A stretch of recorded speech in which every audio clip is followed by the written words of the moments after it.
আসসালামু আলাইকুম। একদিন এক তরুণ ছেলেকে তার গুরু একটি অদ্ভুত কাজ দিলেন। তিনি বললেন, এই পাথরটি নিয়ে শহরের বাজারে যাও এবং কোনো কিছু না বলে শুধু এটি দেখাও। যদি কেউ দাম জিজ্ঞাসা করে তাহলে শুধু 2 আঙ্গুল দেখাবে, কিন্তু কোনোভাবেই বিক্রি করবে না। তরুণটি কৌতূহলী হলেও গুরুর কথা অনুযায়ী বাজারে গেল। এক ফল বিক্রেতা পাথরটি দেখে বলল, এটি দেখতে বেশ সুন্দর, আমি এটি 200 টাকা দিতে পারি। ছেলেটি কিছু না বলে শুধু 2 আঙ্গুল দেখালো এবং চলে এলো। তারপর সে একটি গহনার দোকানে গেল। দোকানের মালিক পাথরটি দেখে অবাক হয়ে বলল, এটি তো দুর্দান্ত, আমি এটি 20,000 টাকায় কিনতে পারি। ছেলেটি এবারও কিছু না বলে শুধু 2 আঙ্গুল দেখিয়ে ফিরে এলো। সবশেষে সে একটি মূল্যবান পাথরের দোকানে গেল। দোকানের মালিক পাথরটি হাতে নিয়ে বিস্ময়ে চিৎকার করে উঠল, এটি তো বিরল এক রত্ন, আমি এটি 20 লাখ টাকায় কিনতে পারি।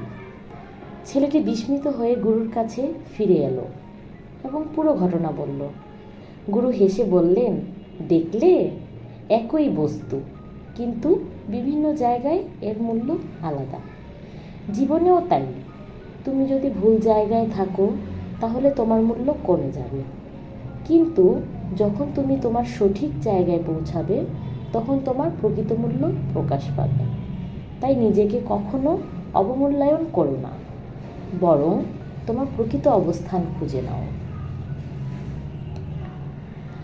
আমরা অনেক সময় নিজেদের সামর্থ্য বুঝতে পারি না এবং অন্যদের মূল্যায়নের ভিত্তিতে নিজেদের বিচার করি, কিন্তু বাস্তবে আমাদের প্রকৃত মূল্য নির্ভর করে আমরা কোথায় আছি এবং কিভাবে নিজেদের উপস্থাপন করছি।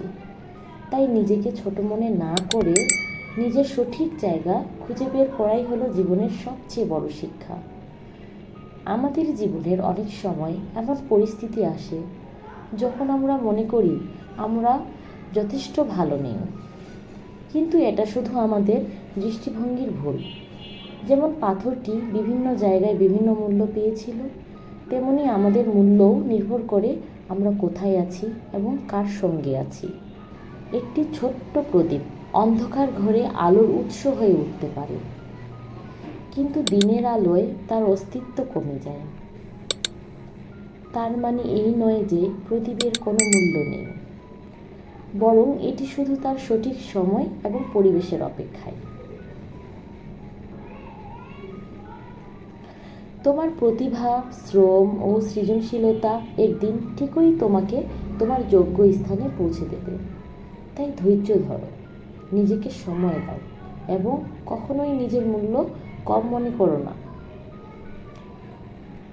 তুমি অমূল্য, তোমার স্থান খুঁজে নাও, নিজেকে চিনতে শেখো এবং তোমার সত্যিকারের মূল্য উপলব্ধি করো। আপনাদের যদি আমার ভিডিওটি ভালো লেগে থাকে তাহলে অবশ্যই চ্যানেলটি সাবস্ক্রাইব করে দেবেন এবং লাইক শেয়ার করতে ভুলবেন না। ধন্যবাদ।